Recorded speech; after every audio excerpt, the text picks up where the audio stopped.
Era kepemimpinan Trump 2.0 akan segera dimulai. Tanggal 20 Januari 2025 menjadi momen Presiden terpilih Amerika Serikat Donald Trump resmi dilantik sebagai orang nomor 1 di negeri Paman Sam atau Presiden ke-47 Amerika Serikat.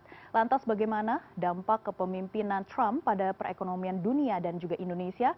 Untuk mengelaborasinya sudah ada Kepala Ekonom BCA David Sumual melalui sambungan daring. Selamat sehat. Salam sehat Mas David, bagaimana kabar Anda? Salam sehat, Mbak Megi, kabar baik. Baik Mas David, bagaimana pandangan Anda terhadap pidato pelantikan Presiden Trump khususnya terkait dengan arah kebijakan ekonominya? Ya, sebenarnya mengulang-ulang beberapa poin yang sudah disampaikan beliau beberapa ya sejak masa kampanye dan setelah terpilih ya. Poin-poin seperti kaitan dengan imigrasi, kondisi ekonomi dan janji-janji yang lainnya. Jadi ya kita lihat saja ada beberapa poin yang juga ditunggu kan. Pernyataannya bahwa dalam 24 jam ya katanya akan menghentikan perang, ya ini tentunya juga sangat positif ya buat ekonomi global. Dan ada beberapa poin-poin lain juga yang kaitannya dengan ekonomi, Mbak Megi. Baik Mas David, seberapa besar pengaruh retorika America First yang kembali digaungkan Trump terhadap perekonomian global termasuk Indonesia? Ya sebenarnya Mbak Megi, kita kan sudah berpengalaman ya di era Trump 1.0. Apa yang dilakukan oleh Trump saat itu sebenarnya ujung-ujungnya Amerika ingin maju ke meja perundingan untuk mendapatkan deal-deal perdagangan dan investasi yang tentunya menguntungkan Trump dan pemerintahannya. Jadi ini mungkin tidak beda jauh ya pada akhirnya, walaupun akan ada tekanan-tekanan, ada tanda kutip semacam gertakan-gertakan dan tanda kutip juga semacam ya bisa dibilang jurus dewa mabuk begitu ya. Tapi pada akhirnya kita melihat harusnya ya ini mirip dengan apa yang terjadi waktu Trump terpilih di 2016-2020. Yang memang mengkhawatirkan Mbak Megi adalah soal tarif ya. Jadi ya ada pernyataan akan dinaikkan 2-5% misalnya tiap bulan. Dan juga akan dinaikkan sampai untuk produk-produk itu 20-60% ya, untuk produk Tiongkok bahkan 60-100%. Dan ini tentunya akan berdampak juga ke ekspektasi inflasi di Amerika Serikat yang ujung-ujungnya akan berpengaruh pada suku bunga Fed ya, dan juga suku bunga imbal hasil surat berharga negara Amerika. Nah kalau seperti itu yang terjadi, tentunya kelihatannya akan sulit buat Fed untuk menurunkan suku bunganya segera ya. Jadi kemungkinan masih akan bertahan dalam level yang cukup tinggi, dan juga dari sisi kurs juga kemungkinan US dollar juga masih akan kecenderungan menguat ya. Nah untuk Indonesia sendiri yang paling kita khawatirkan adalah karena Tiongkok sulit untuk mengakses pasar dari ya negara-negara barat terutama Amerika Serikat, tentunya ini akan membuat barang-barang dari Tiongkok ini berlimpah inventorinya ya. Dan ini tentunya bisa menyasar negara-negara emerging market termasuk Indonesia ya. Kalau misalnya di dalam negeri kita juga belum clear ya dari sisi kebijakan perdagangannya seperti apa, Mbak Megi. Baik Mas David, apakah potensi kebijakan proteksionisme, tadi Anda juga sudah menyebutkan beberapa kebijakan ya pada Trump 2.0 ini dapat memengaruhi ekspor Indonesia ke Amerika Serikat, mengingat Amerika Serikat juga menjadi tujuan ekspor kedua terbesar Indonesia? Ya ini juga ya paling tidak sesuatu yang dikhawatirkan ya.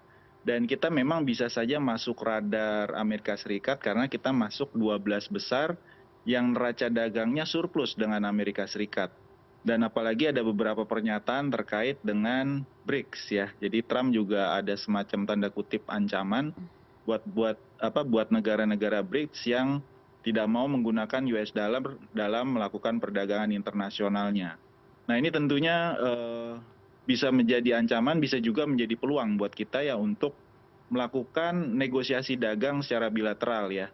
Jadi kalau menurut saya ini juga kesempatan untuk menarik investasi tentunya dari Amerika, melakukan negosiasi perdagangan yang menguntungkan kedua belah pihak, sehingga lebih banyak lagi investasi yang bisa masuk ke dalam negeri, dan juga neraca dagangnya bisa kita tingkatkan. Karena kalau kita lihat tren terakhir ini memang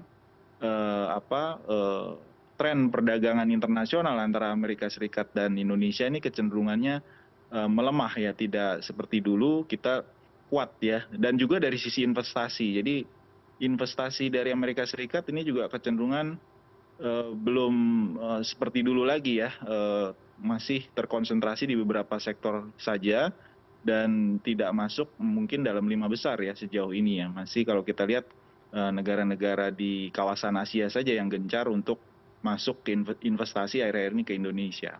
Baik, Mas David, kita fokus ke sektor komoditi. Bagaimana kebijakan komoditi Trump yang akan berdampak kepada pasokan energi global? Dalam pidatonya kemarin Trump juga membuka jalan bagi industri tambang dalam negeri Amerika Serikat dan juga memberhentikan insentif untuk mobil listrik. Bagaimana pandangan Anda terkait kebijakan-kebijakan tersebut, mengingat Indonesia juga sangat tergantung dengan sektor komoditi? Ya, ini tentu 180 derajat bisa berubah ya dari sisi kebijakan energi Amerika Serikat, mereka masih mengandalkan energi fosil. Dan kita tahu Amerika sekarang surplus untuk energi fosil ya, itu kenapa juga mungkin Trump masih mengutamakan untuk menggunakan energi unrenewable ya, seperti batu bara, lalu juga minyak ya.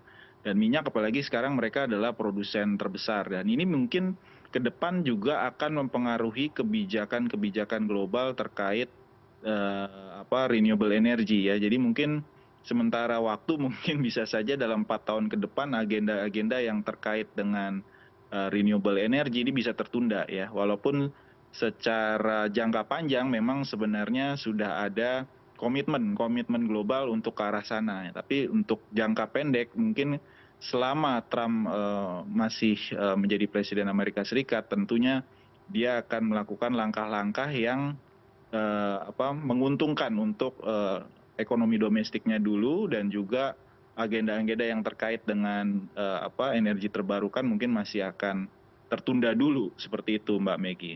Baik, Mas David, apakah ada resiko capital outflow yang lebih besar dari Indonesia ke Amerika Serikat jika Trump mendorong kebijakan yang lebih menarik bagi investor asing dan tentunya investor Amerika Serikat sendiri? Ya, ini juga satu tantangan ya, karena memang Amerika Serikat itu akan mendorong investasi juga untuk lebih besar lagi masuk ke Amerika Serikat ya, lewat kebijakan kurs, lewat kebijakan perdagangan. Salah satunya adalah terkait dengan teknologi ya. Jadi beliau mengatakan bahwa akan menerbitkan emergency law terkait dengan industri misalnya teknologi AI. Nah, ini juga tentu akan mendorong arus investasi yang mereka harapkan lebih besar lagi masuk ke Amerika Serikat. Dan ini jadi tarik-menarik juga buat negara-negara berkembang juga yang mengharapkan ada investasi masuk ya ke Indonesia. Nah, ini juga selain sekarang jadinya selain bersaing dengan negara emerging market yang lain, Indonesia juga pada akhirnya harus bersaing dengan negara maju seperti Amerika Serikat. Tapi sebenarnya dari sisi sektornya ini agak berbeda ya. Buat kita mungkin lebih ke middle atau low tech ya, low atau middle tech teknologi, bukan masuk ke high tech. Jadi masih ada peluang, dan kita berharap dengan negosiasi dengan mudah-mudahan ada perjanjian bilateral yang terkait dengan perdagangan sehingga lebih besar lagi arus dagang, import maupun ekspor dengan Amerika Serikat ya, Mbak Baik, Meki. baik Mas David. Terakhir, bagaimana kebijakan fiskal dan juga moneter Trump seperti tadi Anda juga sudah menyebut ya, suku bunga tinggi di Amerika Serikat juga dapat memengaruhi nilai tukar rupiah dan kebijakan Bank Indonesia. Menurut Anda, langkah strategis apa yang perlu diambil oleh pemerintah Indonesia? Ya, di satu sisi memang sulit ya sekarang dengan kebijakan Trump ini bisa memicu suku bunga Fed itu masih relatif tinggi ya. Dan di sisi lain kita ada kelimpahan produk-produk dari Tiongkok yang membuat inflasi kita ya lumayan terjaga di satu sisi. Tapi kuncinya ke depan memang tetap di investasi Mbak Meggy ya. Karena kalau kita ingin tumbuh lebih cepat dan mungkin targetnya lebih ke arah penciptaan lapangan kerja sebenarnya dibandingkan pertumbuhan ya.